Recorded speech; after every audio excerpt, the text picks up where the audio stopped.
연합뉴스입니다. 첫 번째 소식입니다.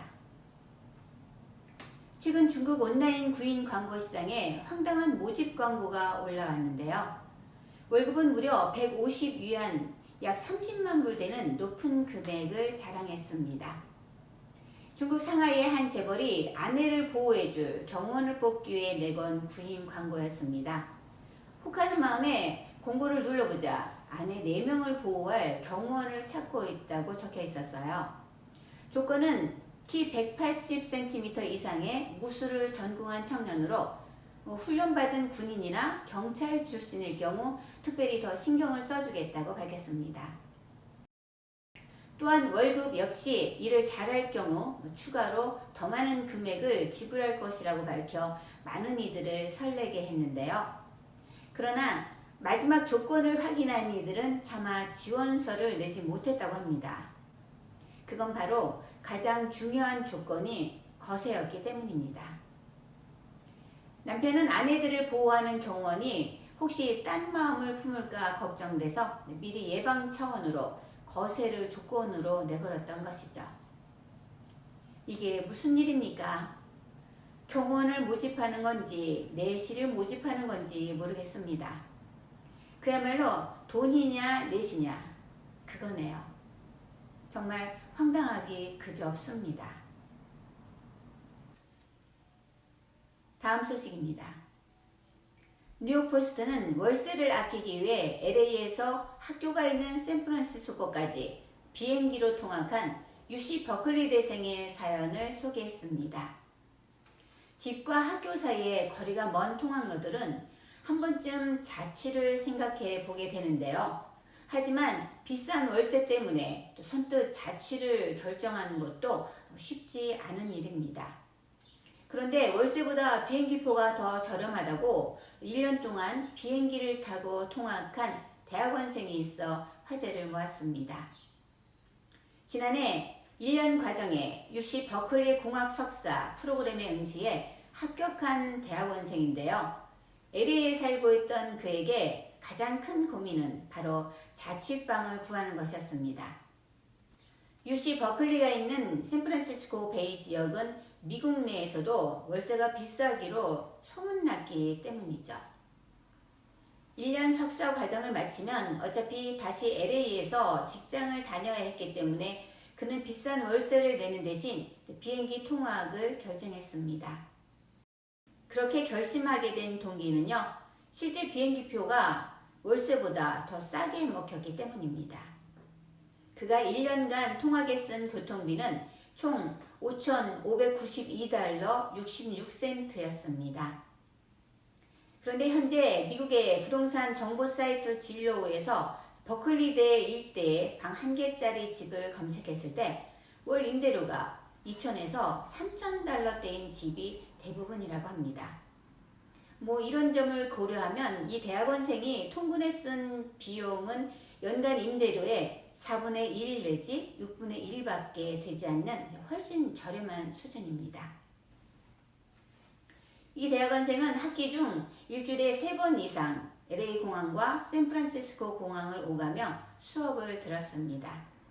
그는 반 친구들은 내가 첫 주에 그만둘 거라고 생각했지만 나는 통학이라기보다는 여행으로 생각했다라고 말했습니다. 발상의 전환이네요. 그의 등교 일과를 소개해 드리자면 학교에 가는 날이면 새벽 3시 30분에 일어나 LA 공항으로 이동해서 6시에 비행기를 타고 샌프란시스코 공항에 도착해 8시 30분께 전철을 타고 학교에 도착합니다. 수업은 오전 10시에 시작되고 하루 종일 수업을 들은 뒤 아침과 반대의 경로를 통해 자정 무렵에 집으로 돌아왔다곤 합니다. 1년간 비행 거리는 총 92,089마일이고요. 통학에 걸린 시간은 총 75,955분. 그러니까 약 52일 17시간 55분으로 계산됐습니다. 디테일하게 계산했네요. 또 1년 동안 통학하면서 덕을 본 것은 많은 항공사 마일리지를 모을 수 있었습니다. 이 학생은 이 모든 것을 다시 할 수 있겠냐는 질문에 내가 인생에서 해본 가장 미친 짓 중에 하나인데 수업을 한 번도 빠지지 않고 해내서 정말 기쁘다며 그 자체가 기적이었다라는 대답을 했다고 합니다. 힘이 안 들었다면 거짓말이겠죠. 그렇지만 학기를 무사히 마쳤다는 뿌듯함과 또 흥미로운 경험을 한 것은 인생에 있어 지울 수 없는 한 기억으로 남을 것 같습니다. 요즘 중국 젊은 청년층에서 전동 휠체어가 인기를 끌고 있습니다. 일반적으로 노약자가 타는 것이라고 여겨지던 그 전동 휠체어를 타고 출근을 하거나 쇼핑몰을 가는 경우가 생겼습니다. 다수의 청년들이 전동 휠체어를 타고 회사 입구를 통과하는 모습을 볼 수 있습니다. 2000년생 이후 출생자의 출근법이라는 제목인데요. 실제로 전동 휠체어를 판매하는 온라인 쇼핑몰에는 젊은 사람도 전동 휠체어를 구매할 수 있느냐, 대학생도 탈 수 있느냐라는 질문이 쏟아졌고요. 여기에 젊은 사람도 타고 다닐 수 있다, 돌아다닐 때 덜 힘들다라는 답글이 달리고 있다고 합니다. 이같이 젊은 사람들 사이에서 전동 휠체어가 인기를 얻고 있는 것은 실제 판매량을 통해 확인할 수 있었는데요. 징동 JD 헬스에 따르면 올 상반기 전동 휠체어 거래 건수는 전년 동기 대비 60%나 증가했다고 전했습니다.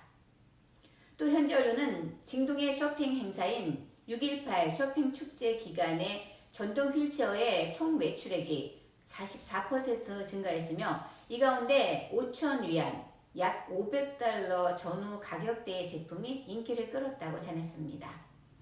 이같이 전동 휠체어가 인기가 있는 이유는요. 앉기 편하고 작은 테이블도 있으며 쿠션도 있어 가성비가 좋다. 또 튼튼하고 내구성도 좋으며 수리도 용이해서 오랫동안 사용할 수 있다라는 것입니다. 이 외에도 헬멧을 쓰지 않아도 된다는 점과 사람이 다니는 인도에서 사용이 가능하다는 점, 시속 조절이 가능한 점, 그리고 충전 후에는 최대 주행 거리가 긴 점, 이런 점들이 청년들이 선호하는 이유로 꼽히고 있습니다. 그러나 한편 전동 휠체어가 법의 테두리에 없다는 점을 우려하고 있습니다. 현행법상 전동 휠체어는 교통수단으로 포함되지 않기 때문에 단속에서 자유롭다는 것입니다. 그렇기 때문에 교통의 혼란을 야기할 수 있다는 이유로 젊은 층의 전동 휠체어 사용을 단속해야 한다는 목소리도 나오고 있습니다. 다음 소식입니다. 고등학교 시절 첫사랑에게 무려 60년 만에 못다한 사랑을 고백한 노신사의 사연이 전해졌습니다. 플로리다주에 있는 템파 국제공항에서 한 노신사가 첫사랑에게 프로포즈하는 영상이 게재됐습니다. 지난달 노신사 토마스는 60년 전 고교 시절 친구이자 자신의 첫사랑인 낸시와 함께 템퍼 공항에 내렸습니다. 토마스는 낸시가 공항 한편에 자리를 잡고 앉자마자 순간 무릎을 꿇고는 꽃다발과 작은 보석 상자를 꺼내 60년 전에 못했던 사랑 고백을 하기 시작했습니다. 토마스는 내가 가장 사랑하는 낸시, 우리가 처음 만난 지 60년이고 처음 사귄 지는 56년이야. 그리고 당신을 마지막으로 본 지 10년. 우리가 다시 사랑에 빠진 지는 20일이 지났어. 라고 말하며 준비된 고백을 이어갔습니다. 치어리더 시절부터 첫눈에 반한 건 바로 너였어. 심장이 뛰고 저절로 입가에 미소가 지어졌지. 라고 말하며 정말 달달하고 설레는 멘트로 60년 전 처음 만났을 때부터 지금 연애하기까지의 행복한 과정을 모두 언급했다고 합니다. 마지막으로 토마스는 오늘 겸손한 마음으로 청혼을 준비했다며 그 모든 것보다도 당신을 더 사랑한다. 여생을 함께 보내고 매일 새로운 모험을 만들 것을 약속할게. 나랑 결혼해줘. 라고 청혼했습니다. 토마스의 깜짝 청혼에 감동을 받은 낸시는 눈물과 함께 고개를 끄덕이며 청혼을 받아들였고요. 이내 공항에는 토마스의 환호는 물론이고 주변인들의 감동과 축하 소리와 함께 박수가 쏟아졌다고 합니다. 너무 감동입니다. 사랑에 나이가 필요할까요? 너무 보기 좋고 훈훈한 소식입니다. 버지니아 짹짹이 오지랖 뉴스 오늘 여기까지입니다. 감사합니다.